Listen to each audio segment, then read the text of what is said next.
Ah, oke guys, kita udah sampai di kos. Ini kelihatan nggak? Rasa kelihatan. Ini kita udah di kos baru. Biasanya kan dikontrakan kan. Sekarang kita di kos pindah karena memang udah tidak bisa di sana. Intinya gitulah. Bisa aku ceritain. Jadi kita hari ini akan bercerita tentang drama COVID. Let's go.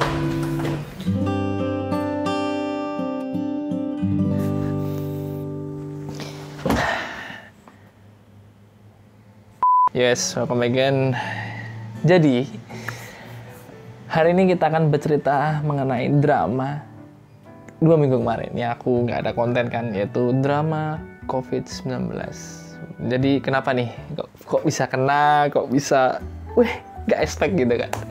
Ya, pertama aku juga nggak expect, nggak bakal ngira bakal kena. Akhirnya dulu aku... nggak pernah kena. Jadi kita akan cerita masalah itu, dan ini juga buat pembelajaran buat kalian ya. Kalau nanti kalian gak hati-hati, kalian lengah, ya nanti akan terjadilah seperti apa yang kita rasakan. Nah, kita akan bahas dari yang pertama sambil minum kopi ya. Kita santai-santai dulu, disponsori oleh...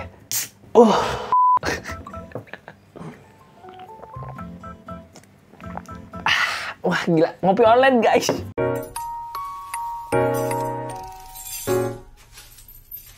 Kita akan cerita dari yang awal, kenapa bisa kenanya dari mana, dan gimana pengalaman pertama kena gitu kan. Oke, jadi kejadiannya ini sekitar tanggal 8 kalau nggak salahku. Oh enggak, sorry, kejadiannya tuh mulai tanggal 6. Tanggal 5 deh, tanggal 5. Tanggal 5 itu bapakku demam. Ya, bapakku demam, tapi ibu nggak cerita kalau demam ini tuh demam COVID. Kayaknya juga karena nggak tahu juga ya, tapi aslinya itu demam dan nggak cerita. Terus hari Jumatnya tanggal 6 itu bapakku kayak ikut semacam seserahan gitu sih, kan bapakku tanggal 6 kemarin tuh pensiun 6 Agustus, kayak seserahan gitu. Nah, pulang tuh dia ada telepon dari temennya bapakku. Nah, itu kayak tutorial gitu. Nah, pas tutorial itu teriak-teriak, kenceng banget suaranya. Terus aku lihat, aku tengok, aku deketin. Oh, gitu.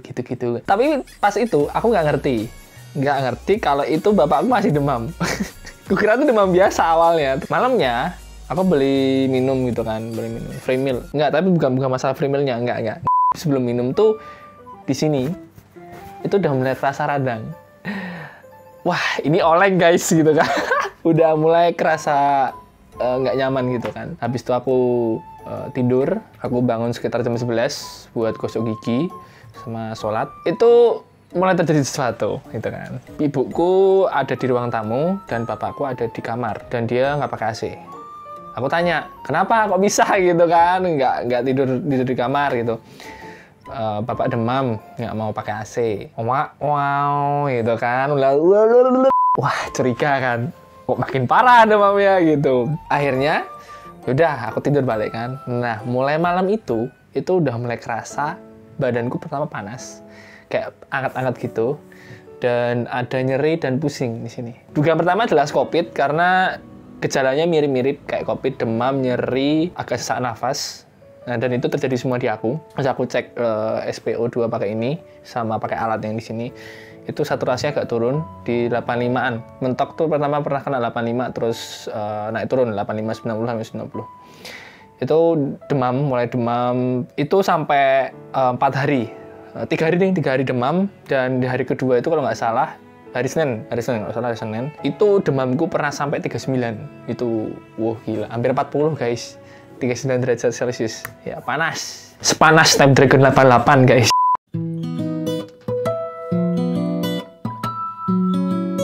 Nah, hari keempat itu mulai terjadi apa yang orang rasakan selama COVID, yaitu anosmia. Ya, jadi hilang rasa, hilang penciuman sama rasa.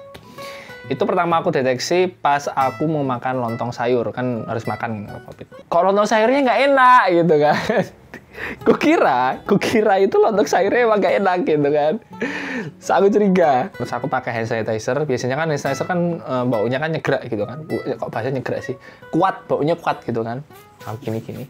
kok nggak ada baunya. Makin curiga lagi, aku ambil minyak kayu putih, aku giniin. Wah anjir, gak ada baunya guys. Asli gak ada bau. Jadi kita bisa ngirup nafas, cuma bau atau sensasi baunya tuh nggak ada. Misalnya kalau minyak kayu putih kan kuat gitu kan, ini nggak ada sama sekali. Waduh, wah ini akhirnya setelah itu dibawa tes swab antigen dan akhirnya ini dia. Haha. Akhirnya kena positif. Dan ternyata yang positif nggak cuma bapakku dan aku, ibuku juga kena. Jadi satu keluarga itu kena, kecuali adikku. Wah gila, satu keluarga guys. Itu kalau adikku kemarin ikut nimbrung pas yang bapakku teriak-teriak itu kayaknya kena semua guys. Kenok, satu squad kenok ya.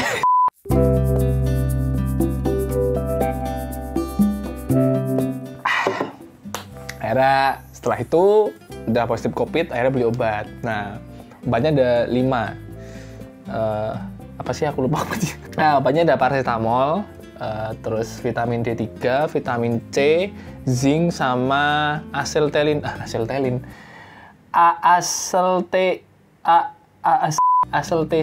Nah, pokoknya itu obatnya yang terakhir itu buat ngilangin batuk. Jadi aku kan ada batuk kering gitu kan. Nah, itu obatnya yang acetylcysteine tadi buat ngilangin ini dahak obatnya. Setelah itu udah mulai proses recovery kan, makan, minum obat. Akhirnya mulai hari ke-7 itu kondisinya udah mulai agak membaik, udah nggak separah. Tapi rasa anosmia, rasa makanan dan bau itu masih nggak ada. Baunya masih nggak ada.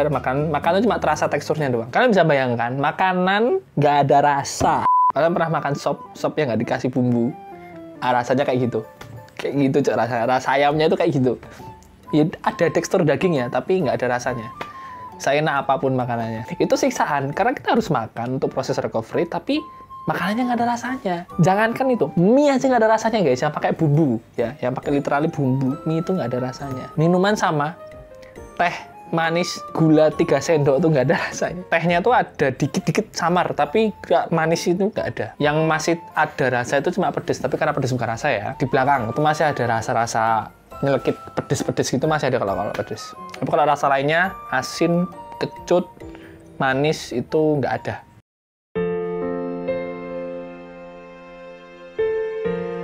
Nah itu hari ke-7 ya, itu masih anosmia, terus mulai proses recovery pelan-pelan.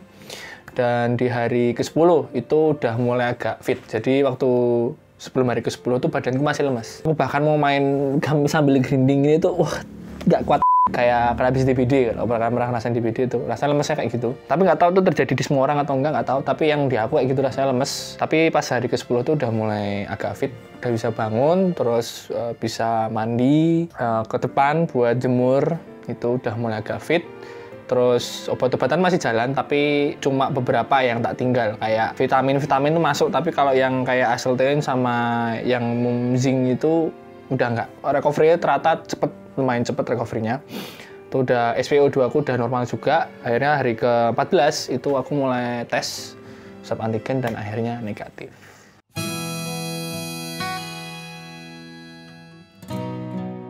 Nah, itu dia kronologi COVID yang terjadi selama 2 minggu kemarin. Nularnya itu jelas ya, itu dari bapakku. Dan setelah usut tuh kayaknya bapakku ketularan dari teman kantornya. Jadi sebelum demam itu sempat ada kayak perkumpulan, bukan perkumpulan, kayak pesta perpisahan. Karena bapakku kan pensiun kemarin. Nah, itu pas perpisahan mungkin pada nggak pakai masker semua. Dan ada salah satu teman bapakku yang carrier. Yang serem itu ternyata bukan dari orang nggak dikenal guys, penularan COVID itu. Yang serem itu ternyata dari orang terdekat kalian. Jadi kalian hati-hati sama orang-orang terdekat kalian, teman, keluarga. Nah itu bisa jadi salah satu orang tersebut tuh menjadi carrier gitu kan. Walaupun dia nggak ada gejala, itu perlu diwaspadai. Jadi jangan lengah. Jangan lengah seperti apa yang aku rasakan kemarin, lengah gitu. Aku nggak ngerti, kata demam sama COVID kan. Lo ngaca semua. Padahal aku udah ada kerjaan banyak waktu itu, tapi akhirnya cancel semua. Harapannya buat teman-teman yang belum kena COVID, ya tetap stay safe aja, jangan keluyuran, nggak perlu lah. Kalau misalnya buat kepentingan bisnis nggak apa-apa, kalau cuma buat main-main, nggak lah, di rumah aja. Di rumah, saling jaga anggota kalian, anggota keluarga kalian, teman kalian, dan selalu protokol kesehatan ketat ya. Walaupun di berita tuh katanya udah turun ya semenjak PPKM, kasus positif, tapi Nggak, tetap protokol kesehatan, hand sanitizer, masker, jangan lupa pokoknya. Buat yang nggak percaya COVID, tunggu aja kalian kena COVID dan rasakan nikmatnya makanan nggak ada rasa. Mampus. Oke, jadi itu aja. Kalau kalian tidak suka, kalian tidak sekalian lakukan. Tapi kalau kalian suka, jangan lupa drop the like, comment, dan subscribe di Kiri Channel ya. Oke, di channel sampai jumpa di episode selanjutnya. Keep learning and stay at home.